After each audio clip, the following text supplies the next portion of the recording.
لبيك اللهم لبيك لبيك لا شريك لك لبيك إن الحمد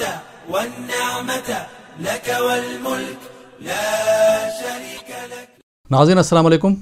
پروگرام سفر حج میں آپ کا خیر مقدم ہے،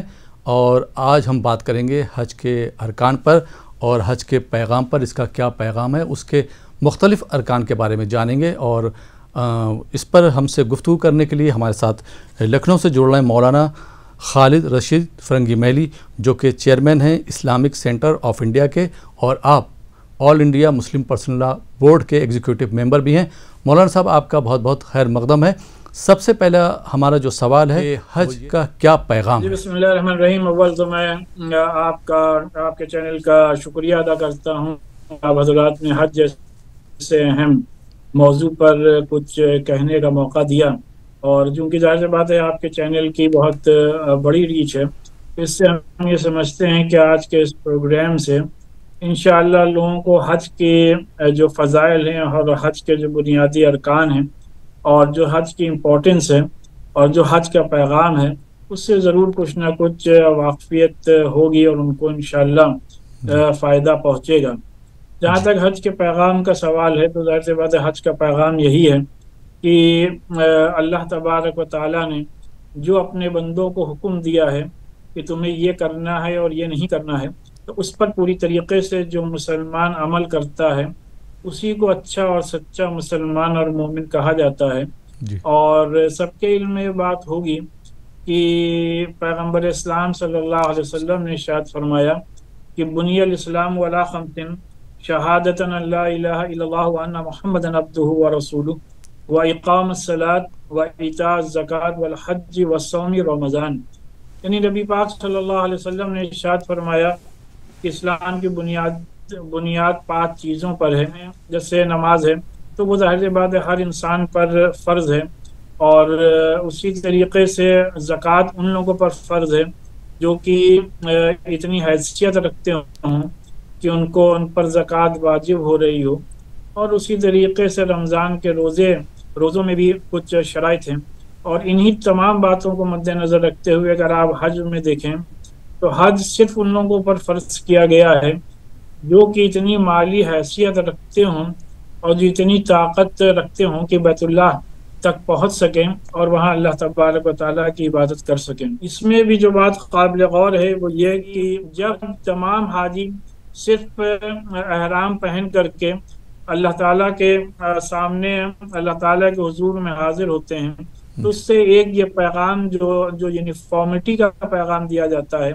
جو ایک یکجہتی کا پیغام دیا جاتا ہے کہ اگر آپ کسی ملک کے جائے بادشاہ ہوں یا آپ کسی ملک میں کوئی ملازم ہوں، تمام لوگ ایک ساتھ طواف کر رہے ہوتے ہیں،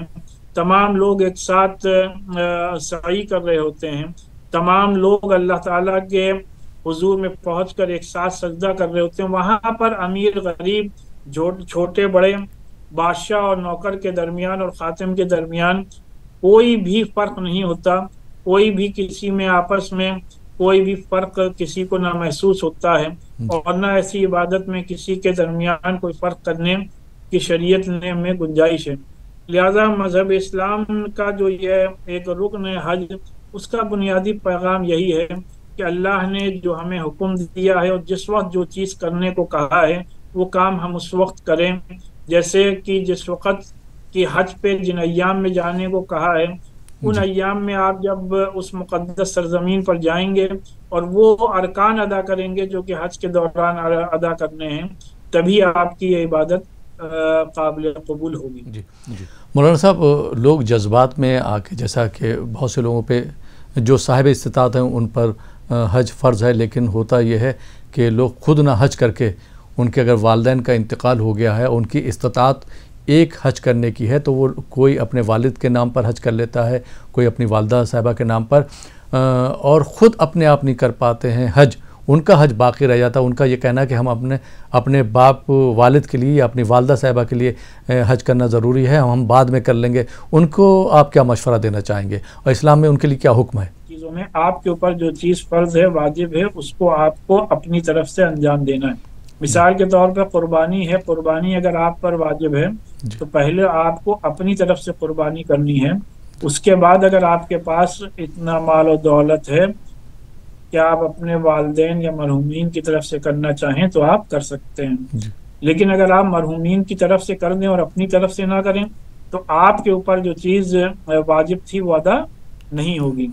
وہی چیز حج کے بارے میں ہے کہ پہلے اگر آپ کی اتنی حیثیت ہے تو آپ کے اوپر پہلے حج کرنا آپ کے اوپر فرض ہے، پہلے آپ کو اپنا فرض ادا کرنا ہے، اور اس کے بعد اگر اللہ تبارک و تعالیٰ آپ کو توفیق عطا فرمائے تو آپ اس کے بعد آئندہ سالوں میں اپنے والدین کی طرف سے حج کرنا چاہیں تو بالکل آپ حج کریں، اس کا ثواب انشاءاللہ آپ کے ماں باپ کو بھی ملے گا، اور چونکہ آپ نے ان کی طرف سے حج کیا، ان مقدس مقامات پہ گئے، تو انشاءاللہ اللہ کی ذات سے امید ہے کہ اللہ رحیم ہے، اللہ کریم ہے، اللہ آپ کو بھی ثواب سے مالا مال فرمائے گا۔ کن مقامات پر دعائیں زیادہ قبول ہوتی ہیں؟ یہ دیکھیے، جس وقت سے آپ نے حج کا سفر شروع کر دیا، آپ ظاہر سے بات ہے اس مقدس سفر کے لیے روانہ ہو گئے، جی، آپ اللہ کی راہ میں نکل پڑے، آپ دعائیں کرنا شروع کر دیں، اللہ کی ذات سے امید ہے کہ انشاءاللہ اللہ تعالیٰ آپ کی دعاؤں کو قبول فرمائے گا۔ جی، اور پھر جب آپ مکہ مکرمہ میں پہنچتے ہیں اور جب آپ کی پہلی نظر کعبۃ اللہ پر پڑے تو اس وقت جو آپ دعائیں کرتے ہیں وہ انشاءاللہ آپ کی دعا ضرور قبول ہوگی، کیونکہ آپ نے اللہ تبارک و تعالیٰ کے مقدس گھر کا دیدار پہلی مرتبہ کیا ہے، اللہ تعالیٰ نے آپ کو اس شرف سے نوازا ہے، تو اس وقت جتنی بھی آپ کو دعائیں یاد ہوں، جو بھی آپ کے دل کے آرزویں اور تمنائیں ہیں، وہ آپ آنسوؤں کے نذرانے کے ساتھ اللہ کے حضور میں پیش کر دیں۔ اس کے بعد ظاہر سی بات ہے جب آپ حجر اسود کو بوسہ دیتے ہیں، اور یہاں پر بھی یہ بات ضرور غور کرنی چاہیے، نوٹ کرنی چاہیے کہ بوسہ دیتے وقت یہ ضروری نہیں ہے کہ آپ حجر اسود کو ہاتھ سے ہی چھوئیں، کیونکہ وہاں پر بھیڑ بہت ہوتی ہے، ہر انسان کے لیے وہاں تک پہنچنا دشوار کن ہے، تو لہذا کسی کو تکلیف دے کر کے آپ کو کوئی بھی رکن ادا نہیں کرنا ہے، بلکہ اس بات کا خیال کرنا ہے کہ آپ کی ذات سے ان مقدس مقامات پر بھی کسی کو تکلیف نہ پہنچے۔ تو لہٰذا حجر اسود کو اگر آپ بوسہ آسانی سے نہیں دے پا رہے ہیں، یعنی کہ فزیکلی نہیں چھو پا رہے ہیں، تو حجر اسود کے سامنے پہنچ کر ہاتھ اٹھا کر کے آپ وہاں پہ بوسہ دے کر کے دیں گے تو وہیں سے آپ کا بوسہ مان لیا جائے گا، اور پھر آپ طواف شروع کر دیں گے۔ طواف کے دوران بھی جو آپ کو دعائیں یاد ہیں وہ آپ پڑھیں، اپنی دل کی آرزویں تمنائیں بھی اللہ کے حضور میں پیش کریں، مقام ابراہیم پر دعائیں کریں، اور ظاہر سی بات ہے جب آپ سعی کرتے ہیں تب اس وقت بھی آپ جو دعائیں کریں گے اللہ قبول فرمائے گا۔ پھر اس سے بھی اہم جگہ حج کے دوران میدان عرفات ہے۔ میدان عرفات میں خاص کر جب آپ دن میں وہاں پر حاضر ہو کر کے، وہ وقت بھی دعاؤں کی قبولیت کا بہت قیمتی اور بہت اہم وقت ہے، اور وہ ایسا وقت ہے جیسے کہ شروع میں نے عرض کیا کہ آپ صلی اللہ علیہ وسلم نے بھی عرفات کے میدان میں اللہ کے حضور میں خوب دعائیں فرمائی ہیں، تو لہٰذا اس موقع پر بھی جب آپ دعائیں کریں گے تو اللہ کی ذات سے پوری امید ہے کہ اللہ قبول فرمائے گا۔ پھر ظاہر سی بات ہے مزدلفہ کا قیام ہے، مینا کے قیام کے دوران ہے، پھر جب آپ ہمارے آقا نبی پاک صلی اللہ علیہ وسلم کے مقدس شہر میں حاضر ہوتے ہیں، جب مسجد نبوی میں داخل ہوتے ہیں، جب آپ روضہ اقدس پر حاضری دیتے ہیں، تو درود شریف کے نذرانہ پیش کرنے کے ساتھ ساتھ جو بھی آپ کی درخواستیں ہیں، جو بھی آرزویں اور تمنائیں ہیں، سب آپ حضور اقدس صلی اللہ علیہ وسلم کی خدمت میں پیش کر دیں۔ یہ تمام مقامات وہ ایسے ہیں، یہ تمام لمحات ایسے ہیں کہ انشاءاللہ آپ کی دعائیں ضرور اللہ تعالیٰ قبول فرمائے گا۔ اس موقع پر میں ایک درخواست تمام عازمین حج سے کرتا چلوں کہ جب آپ اس مقدس سفر میں اپنے لیے، اپنے گھر والوں کے لیے دعائیں کریں تو اپنے اس عظیم الشان ملک کی تعمیر و ترقی اور حفاظت کے لیے بھی ضرور دعائیں فرمائیں۔ بہت بہت شکریہ مولانا راشد فرنگی محلی صاحب کہ آپ نے پروگرام میں شرکت کری،